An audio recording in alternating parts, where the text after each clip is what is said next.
या ठिकाणी अधिकाऱ्यांना एक विनंती राहणार आहे, काही प्रोटोकॉल नावाची गोष्ट असते ती पाळायला शिका. एखाद्याला आपण आवर्जून बोलवतो, त्याचा अपमान करतो, ही गोष्ट 100% चुकीची आहे. निदान अधिकाऱ्यांनी तरी या गोष्टीकडे बारकाईने लक्ष घालावं, अन्यथा आम्हाला वेगळ्या प्रकारचं लक्ष त्या ठिकाणी घालावं लागेल. कारण जर कार्यक्रमाला येऊन तुम्ही एखाद्याचा अपमान करणार असाल तर तो तरी का सहन करायचा हाही विचार तुम्ही या निमित्ताने केला पाहिजे. अध्यक्षबाईंना मंत्रिपदाचा दर्जा होता याची जाणीव ठेवली पाहिजे. हे सगळे अधिकारी शिक्षकीय काळ अध्यक्षबाईची वाट पाहत होते.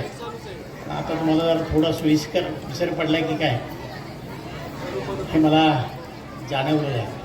आणि मग काही प्रोटोकॉल तुम्ही पाळावेत एवढीच माझी या निमित्तानं विनंती राहणार आहे. तो पदावर आहे त्या माणसाला निश्चितपणानं त्याचा मान सन्मान केला पाहिजे, त्याबद्दल आमचं कुठलंही दुमत नाही.